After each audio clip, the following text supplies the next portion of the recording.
आइए, स्वागत है एक बार फिर से उत्कर्ष क्लासेस ऑफ सोशोलॉजी में। आज हम देखेंगे उत्तर प्रदेश लोक सेवा आयोग द्वारा हाल ही में आई वैकेंसी के संबंध में। तो यहाँ पे देखें, चूँकि हम समाजशास्त्र से संबंधित हैं, इसलिए आपको असिस्टेंट प्रोफेसर समाजशास्त्र के अंतर्गत जो परीक्षा योजना और जो पाठ्यक्रम निर्धारित किया गया है उसके बारे में आपको जानकारी उपलब्ध करवाएंगे। चूँकि हम जानते हैं कि इस बार लोक सेवा आयोग ने परीक्षा पैटर्न में परिवर्तन किया है और इस बार जो वैकेंसी आई है उसके लिए आपको 3 स्तरों से होकर गुजरना होगा। एक प्रारंभिक होगा, प्रारंभिक परीक्षा आपकी होगी, फिर मुख्य परीक्षा होगी, उसके बाद आपका साक्षात्कार होगा। तो ये समस्त जानकारी आपको यहाँ उपलब्ध करवाने का प्रयास किया जा रहा है पाठ्यक्रम के साथ। उम्मीद करते हैं ये जानकारी आपको अच्छी लगेगी। अगर जानकारी अच्छी लगे तो वीडियो को लाइक कर लीजिएगा, वीडियो को शेयर कर लीजिएगा और समाजशास्त्र से संबंधित महत्वपूर्ण वीडियोस प्राप्त करने के लिए, या यूँ कह लें कि जीडीसी के लिए प्रारंभिक या मुख्य परीक्षा के लिए नोट्स प्राप्त करने के लिए चैनल को सब्सक्राइब ज़रूर कर लें। तो आइए शुरुआत करते हैं Utkarsh classes of sociology by Umesh sir. तो यहाँ पे आप देखिए, एक सामान्य जानकारी आपको उपलब्ध करवाई जा रही है जो वैकेंसी आई है उसके बारे में। तो यहाँ पे आप देखिए, तो सामान्य जानकारी ये है कि उत्तर प्रदेश लोक सेवा आयोग ने क्या किया है, विज्ञापन जारी किया है। कब? तो ये विज्ञापन जारी किया गया है 4/9/2025 को। यहीं से ऑनलाइन जो है फॉर्म भरने प्रारंभ कर दिए गए हैं 4/9/2025 से ही। अब यहाँ पे आप देखिए, ये विज्ञापन संख्या क्या है, तो A7/E1/2025 दिनांक 4/9/2025 को ये विज्ञापन आ गया है। सहायक आचार्य का है, विभिन्न विषयों में है, राजकीय महाविद्यालय में नियुक्ति होगी। अब यहाँ पे देखें, ऑनलाइन आवेदन प्रारंभ करने की तिथि आपको, जैसा कि आपको बताया गया, 4/9/2025 से है। ऑनलाइन परीक्षा शुल्क बैंक में जमा करने एवं ऑनलाइन आवेदन स्वीकार किए जाने की अंतिम तिथि क्या है, तो 6/10/2025। इसका मतलब है कि 4/9 को वैकेंसी आई है और 6/10 को जो है फॉर्म सबमिट करने की फीस सबमिट करने की अंतिम तिथि है। उसके साथ ही आप देखें तो यहाँ पे ये दिया जा रहा है कि ऑनलाइन प्रस्तुत आवेदन में सुधार, संशोधन एवं शुल्क समाधान अगर कोई गड़बड़ी होती है तो उसके लिए डेट निर्धारित किया गया है और वो है 13/10/2025 ये अंतिम तिथि है। तो कहने का मतलब कि फॉर्म सबमिट करने का अंतिम तिथि आपका क्या है, तो वो 6/10/2025 है और किसी भी प्रकार के संशोधन के लिए 13/10/2025 तक का समय आपको दिया गया है। तो ये वैकेंसी के संदर्भ में सामान्य जानकारी है। बाकी आप विस्तृत जानकारी जो है आप वेबसाइट पे जाकर अर्जित कर सकते हैं। अपने विषय में कितने सीटें हैं और अन्य क्या सिलेबस है अन्य विषयों का, वो आप जान सकते हैं। चलिए, यहाँ हमें देखना है कि भाई परीक्षा पैटर्न क्या होगा, या यूँ कह लें कि परीक्षा योजना इस बार किस प्रकार की है। तो ये जो है परिशिष्ट 2 के अंतर्गत जो है वैकेंसी में दिया गया है, उसी के आधार पर आपको बताया जा रहा है। और यहाँ पे आप देखें, परिशिष्ट 2 के अंतर्गत ये व्यक्त किया गया है कि उत्तर प्रदेश राजकीय महाविद्यालयों हेतु असिस्टेंट प्रोफेसर परीक्षा, उत्तर प्रदेश राजकीय महाविद्यालयों हेतु असिस्टेंट प्रोफेसर परीक्षा योजना वहाँ दिया गया है और प्रारंभिक परीक्षा के लिए बताया जा रहा है आपको। तो प्रारंभिक परीक्षा में किस प्रकार की परीक्षा योजना होने वाली है लोक सेवा आयोग की, उसके बारे में हम चर्चा करते हैं। तो यहाँ प्रश्न पत्र का प्रकार क्या होगा, तो वस्तुनिष्ठ परक होगा। ये MCQ क्वेश्चन आपसे पूछे जाएंगे। प्रश्न पत्रों की संख्या कितनी होगी, एक प्रश्न पत्र आपसे पूछा जाएगा और वो किस प्रकार का होगा, तो प्रकार का होगा या मल्टीपल चॉइस क्वेश्चंस होंगे। प्रश्नों की संख्या कितनी होगी उस प्रश्न पत्र में, तो प्रश्नों की संख्या होगी 120, जिसमें सामान्य अध्ययन के 30 प्रश्न आपसे पूछे जाएंगे और वैकल्पिक विषय, जैसे हम समाजशास्त्र की बात कर रहे हैं तो वो 70 प्रश्न पूछे जाएंगे। अलग अलग विषयों में अलग अलग भी हो सकते हैं, लेकिन हम केवल समाजशास्त्र की बात कर रहे हैं। तो यहाँ सामान्य अध्ययन के 30 प्रश्न और समाजशास्त्र के 70 प्रश्न आपसे पूछे जाएंगे। कुल पूर्णांक जो होगा वो 150 नंबर का होगा। कुल पूर्णांक कितना होगा, 150 नंबर का होगा। समय अवधि क्या होगी, तो 2 घंटे में हमें इसे हल करना होगा। इसका मतलब है कि वस्तुनिष्ठ प्रकार का प्रश्न आएगा, एक ही प्रश्न पत्र होगा, 120 प्रश्न पूछे जाएंगे, जिसमें 30 प्रश्न सामान्य अध्ययन और 70 प्रश्न जो है वो वैकल्पिक विषय के आपके होंगे। आप समाजशास्त्र के हैं तो समाजशास्त्र के होंगे। कुल पूर्णांक जो है 150 नंबरों का होगा। समय अवधि कितनी होगी, 2 घंटे की होगी। चलिए आगे देखते हैं। यहाँ कुछ नोट दिया गया है तो यहाँ ये बताया गया आपको कि उपयुक्त प्रथम प्रश्न पत्र की प्रारंभिक परीक्षा में उत्तीर्ण अभ्यर्थी ही नियमानुसार मुख्य परीक्षा में सम्मिलित हो सकेंगे। अब ये कहा जा रहा है कि जो लोग प्रारंभिक परीक्षा में पास होंगे उन्हीं को नियमानुसार जो मुख्य परीक्षा में सम्मिलित किया जाएगा। इसकी अपनी कुछ शर्तें हैं, इसको हम आगे देखेंगे। आगे देखें, ये कहा जा रहा है कि प्रारंभिक परीक्षा के वस्तुनिष्ठ प्रकार के प्रश्न पत्रों में गलत उत्तर पर दंड या निगेटिव मार्किंग की व्यवस्था निम्नवत लागू की जाएगी। इसका मतलब है कि जो प्रश्न पत्र है पहला, उसमें निगेटिव मार्किंग होगा आपका। इसमें जो है नियम निगेटिव मार्किंग के क्या होंगे, तो प्रत्येक प्रश्न के लिए 4 वैकल्पिक उत्तर हैं। उम्मीदवार द्वारा प्रत्येक प्रश्न के लिए दिए गए गलत उत्तर के लिए प्रश्न हेतु नियत किए गए अंकों का 1/3, इसका मतलब है कि कितना होगा, तो 0.33 दंड के रूप में काट लिया जाएगा। इसका मतलब कि एक उत्तर अगर आपका गलत होता है तो आपके मिले हुए अंकों में से जो है 0.33 नंबर जो है वो घटा दिया जाएगा। आगे देखें दूसरा क्या कह रहा है इसमें, तो दूसरा ये कह रहा है कि यदि कोई उम्मीदवार एक से अधिक उत्तर देता है तो इसे गलत उत्तर माना जाएगा। यदि दिए गए उत्तरों में से एक उत्तर सही होता है फिर भी इस प्रश्न के लिए उपयुक्तता अनुसार ही उसी तरह का दंड दिया जाएगा। अगर एक से अधिक गोला काला करते हैं, आप एक से अधिक उत्तर देते हैं तो उस उत्तर को गलत माना जाएगा और निगेटिव मार्किंग वहाँ भी वही लागू होगा जितना नंबर पहले वाले में बताया जा रहा है, 0.33 कटेगा। इसका मतलब कि प्रश्न पूर्ण रूप से गलत माना जाएगा तो दंड मिलेगा आपको नंबर का। तीसरा कहा जा रहा है यदि उम्मीदवार द्वारा कोई प्रश्न हल नहीं किया जाता है, अर्थात उम्मीदवार द्वारा उत्तर नहीं दिया जाता है, तो इस प्रश्न के लिए कोई दंड नहीं दिया जाएगा। इसका मतलब है कि अगर आपको नहीं आ रहा, आपने गोला खाली छोड़ दिया, उस प्रश्न को हल नहीं किया हो, तो आपको किसी भी प्रकार के निगेटिव मार्किंग का सामना नहीं करना पड़ेगा। कुल मिलाजुलाकर अगर आप प्रश्न गलत करते हैं तो एक प्रश्न के पीछे आपका 0.33 नंबर जो है वो कट जाएगा, तो यह है निगेटिव मार्किंग पाया जाएगा। चलिए मुख्य परीक्षा में क्या होगा आपका जो है, तो यहाँ पे आप देखें तो मुख्य परीक्षा जो है वो परंपरागत प्रकार की होगी। प्रश्न पत्र का प्रकार क्या होगा, परंपरागत आएगा, विस्तृत उत्तरीय आएगा। प्रश्न पत्र की संख्या कितनी होगी, तो 1 होगा। एक ही प्रश्न पत्र आपसे पूछा जाएगा। प्रश्नों की संख्या कितनी होगी, तो प्रश्नों की संख्या कुल होगी 20 और ये 2 खंड में होगी, खंड ए और खंड बी में करके 10-10 प्रश्न आपसे पूछे जाएंगे। कुल पूर्णांक कितना होगा, तो 200 अंक का होगा। पूर्णांक जो है वो 200 अंक का होगा और वो 80 + 120 का होगा। इसका मतलब है कि खंड 1 में जो क्वेश्चन आपसे पूछे जाएंगे, खंड ए में जो क्वेश्चन आपसे पूछे जाएंगे वो 10 क्वेश्चन पूछे जाएंगे, गुणे 8 नंबर के होंगे। तो ये जो है 8 नंबर के होंगे, तो 8 नंबर के होंगे तो ये जो है कुल 80 नंबर का होगा। और जो खंड बी में जो प्रश्न आपसे पूछे जाएंगे वो जो है 10 प्रश्न होंगे और ये 12 नंबर के होंगे और कुल मिला के 120 नंबर के होंगे। इसका मतलब है कि 2 खंड है, दोनों खंडों में 10-10 प्रश्न पूछे जाएंगे, लेकिन खंड ए में एक प्रश्न के लिए 8 अंक निर्धारित किए गए हैं और खंड बी में एक प्रश्न के लिए 12 अंक निर्धारित किए गए हैं। चलिए आगे देखते हैं हम लोग जो है संगत पाठ्यक्रम के आधार पर वैकल्पिक, ये कहा जा रहा है कि संगत पाठ्यक्रम के आधार पर वैकल्पिक मुख्य विषयों के प्रश्नों की रचना हेतु प्रश्न पत्र का स्वरूप या अंकों का विभाजन निम्नवत है।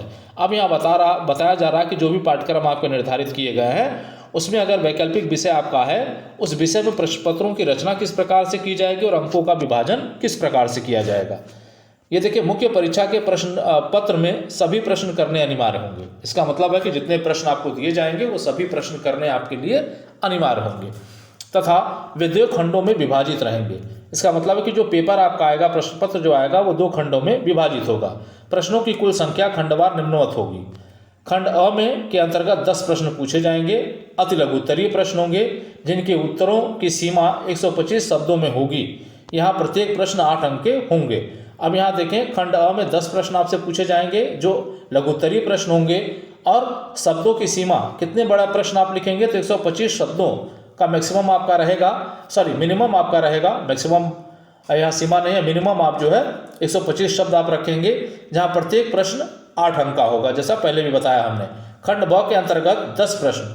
अब खंड ब में क्या पूछा जाएगा, बी में 10 प्रश्न पूछे जाएंगे जो दीर्घ उत्तरीय प्रश्न होंगे जिनके उत्तरों की सीमा 200 शब्दों की होगी।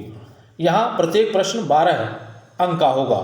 अब यहाँ जो खंड ब होगा, जो 10 प्रश्न आपसे पूछे जाएंगे, वहाँ उत्तरों की सीमा क्या होगी, न्यूनतम 200 शब्दों की होगी और यहाँ 12 अंक जो है वो निर्धारित किए गए हैं।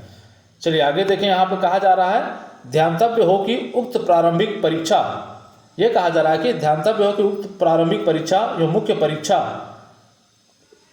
मुख्य लिखित परीक्षा के पाठ्यक्रम शासन द्वारा अनुमोदित है। अब यहाँ पे आप देखिए तो जो भी प्रारंभिक और मुख्य परीक्षा है इसके लिए शासन द्वारा पाठ्यक्रम पहले से निर्धारित कर लिए गए हैं, जो अभी हम चर्चा करने वाले हैं। अब आज देखिए हम तीसरे पड़ाव पे चलते हैं, तो वो है साक्षात्कार या अभिव्यक्ति परीक्षण। तो यहाँ पे आप देखिए तो ये जो अभिव्यक्ति परीक्षण होगा वो 25 अंक यथा शासनादेश के अनुसार, तो कहने का मतलब 25 अंक का होगा, या तो शासनादेश के अनुसार जो भी होगा वो होगा। नोट कुछ यहाँ दिया गया, बहुत ही महत्वपूर्ण, ध्यान रखिएगा। प्रश्नगत मुख्य परीक्षा, लिखित परीक्षा एवं साक्षात्कार परीक्षण में प्राप्त अंकों के योग के आधार पर अभ्यर्थियों को श्रेष्ठता का निर्धारण सुनिश्चित किया जाएगा। अब ये कहा जा रहा है कि ये जो मुख्य लिखित परीक्षा जो होगी और जो साक्षात्कार होगा उसी के आधार पर, उसी के अंकों के आधार पर जो श्रेष्ठता का चयन किया जाएगा, नियुक्ति आपकी की जाएगी।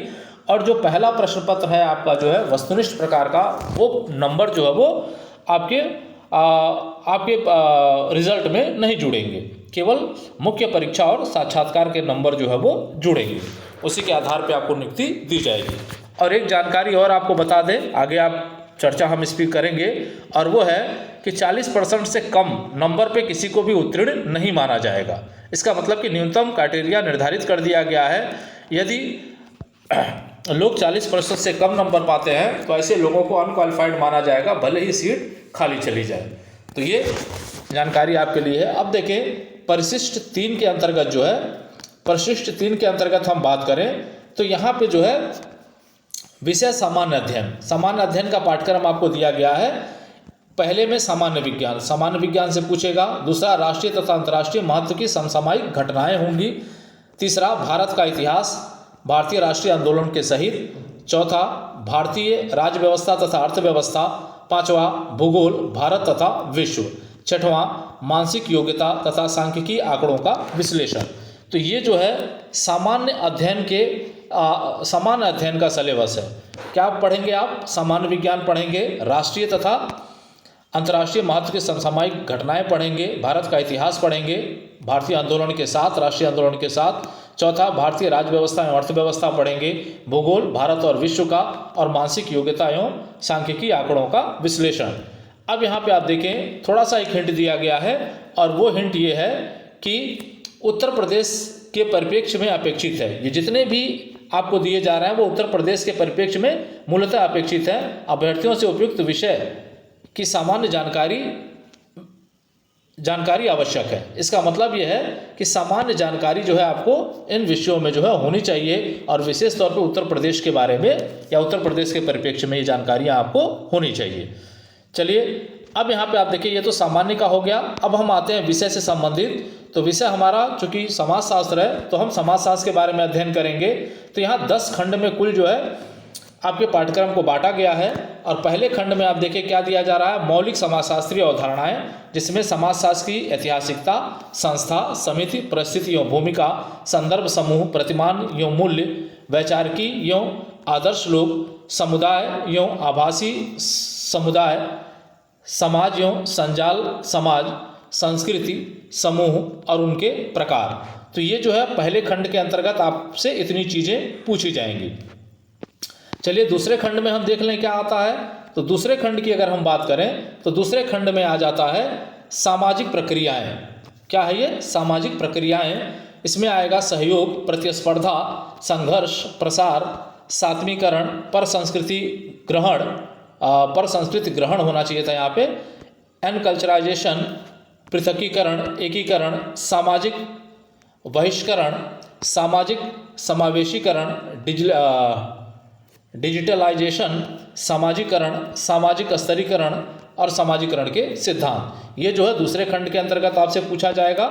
उसके बाद देखिए आप तीसरा खंड आ जाता है, और तीसरा खंड है शास्त्रीय समाजशास्त्रीय सिद्धांत, जिसमें हम देखेंगे उद्विकासीय, संरचनात्मक, प्रकार्यात्मक, अंतःक्रियात्मक और संघर्षात्मक या संघर्ष सिद्धांत।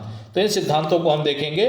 उसके बाद आप देखिए खंड 4 आपका आ जाएगा समसामयिक समाजशास्त्रीय सिद्धांत। समसामयिक समाजशास्त्रीय सिद्धांत जिसमें हम देखेंगे प्रघटना शास्त्र, निर्वंश विज्ञान या जिसको हम लोकविद विज्ञान कहते हैं, और नौ प्रकार्यवाद, नौ संरचनावाद, विवेचनात्मक सिद्धांत, नौ मार्क्सवाद, उत्तर आधुनिकतावाद, विनिमय सिद्धांत, संजाल सिद्धांत, बृहत लघु या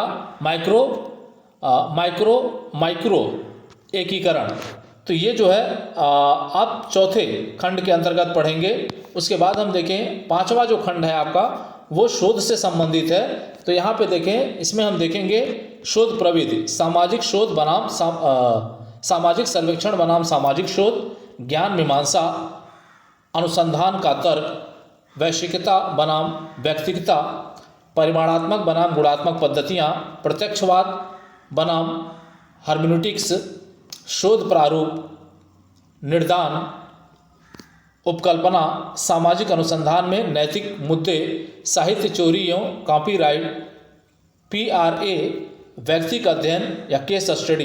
इतनी चीज़ें जो है शोध प्रविधि के अंतर्गत आपको ध्यान रखनी है जो खंड 5 से संबंधित है। अब आते हैं खंड 6 के अंतर्गत देखें तो खंड 6 में देखें सामाजिक परिवर्तन, अवधारणा एवं प्रक्रियाएं। अवधारणा में हम देखेंगे विकास, प्रगति, रूपांतरण, सामाजिक परिवर्तन के सिद्धांत, सामाजिक आंदोलन, नौ सामाजिक आंदोलन। प्रक्रियाएं में हम देखेंगे औद्योगिकरण, नगरीकरण, पश्चिमीकरण, उदारीकरण, आधुनिकीकरण, निजीकरण एवं वैश्वीकरण, प्रौद्योगिकी एवं भूमिका, प्रौद्योगिकी की भूमिका, सामाजिक मीडिया, सामाजिक गतिशीलता। इन सारी चीज़ों को हमें जो है खंड 6 के अंतर्गत देखना है। खंड 7 में क्या देखना है हमें, तो खंड 7 में देखना है हमें भारतीय सामाजिक अवधारणाएं होना चाहिए था। भारतीय सामाजिक अवधारणाएं, परिप्रेक्ष्य एवं प्रक्रियाएं। अवधारणा क्या है, वर्ग है, जाति है, नातेदारी है, धर्म है, निर्जातीयता है, विवाह है, परिवार है। परिप्रेक्ष्य क्या है, भारत विद्या, संरचनात्मक, प्रकार्यात्मक, सभ्यता मूलक, अधीनस्थतावाद, मार्क्सवादी, सांस्कृतिक परिप्रेक्ष्य। तो इतने परिप्रेक्ष्य को हमको जो है भारतीय संदर्भ में देखना है। अगला प्रक्रियाओं में क्या देखना हमें, संस्कृतिकरण, पश्चिमीकरण, लौकिकीकरण, नियोजित परिवर्तन, ग्राम नगरीकरण, अर्बनाइजेशन, नीति आयोग। इतनी चीज़ों को हमको खंड 7 में पढ़ना है। खंड 8 में हमें क्या पढ़ना है, तो खंड 8 की अगर हम बात करें तो समकालीन मुद्दे एवं समस्याएं, जिसमें आप जेंडर देखेंगे, जाति एवं क्षेत्रीय असमानता, पारिवारिक असामंजस्य, अपराध, श्वेतवसन अपराध, भ्रष्टाचार, पारिस्थितिकी क्षरण, सांप्रदायिकता, निर्जातीय विविधता, गरीबी, बेरोजगारी, नशाखोरी, इंटरनेट की लत, साइबर अपराध, विचलन, भारत में काला धन, पास्को एक्ट 2012, किशोर अपचारिता और भ्रूण हत्या। तो इतनी चीज़ें खंड 8 में आपको देखनी है। खंड 9 की अगर हम बात करें तो खंड 9 में जो है भारत में ग्रामीण समाज की बात होगी, जिसमें हम देखेंगे भारत में ग्रामीण समाज, जिसमें हम देखेंगे जाति व्यवस्था, जजमानी व्यवस्था, कृषक संबंध, उत्पादन के स्वरूप, पंचायती राज में 73वां संशोधन, ग्रामीण विकास एवं ग्रामीण रूपांतरण, कृषकों की अपेक्षा, लघु एवं बृहद परंपरा, सार्वभौमिकीकरण, स्थानीयकरण, कृषक आंदोलन एवं प्रवचन। इतनी चीज़ें आप 9वें खंड में आप देखेंगे। उसके बाद आता है आपका 10वां खंड जो है, जिसमें अन्य मुद्दे आपके दिए गए हैं। कहा जा रहा है अनुसूचित जाति, जनजाति, महिलाएं एवं अन्य पिछड़ा वर्ग का सशक्तिकरण, संवैधानिक प्रावधान एवं उनके परिणाम।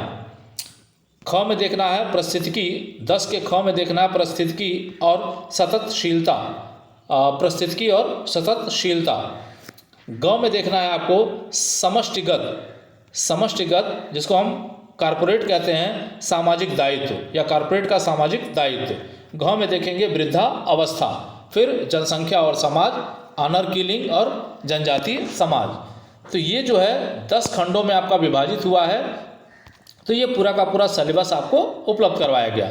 तो देखें आप, वैकेंसी आ गई है, वैकेंसी को आप डाल दें, तैयारी शुरू कर दें, क्योंकि अब जो है परीक्षा और कठिन हो गई है। क्योंकि पहले आप प्री में जाएंगे, फिर मेंस में जाएंगे, मेंस के बाद आप जो है साक्षात्कार में पहुंचेंगे। तो ये रहा आज का वीडियो। उम्मीद करते हैं जानकारी आपको उपयोगी लगेगी। जानकारी अगर उपयोगी लगे तो वीडियो को लाइक करिएगा, शेयर करिएगा और GDC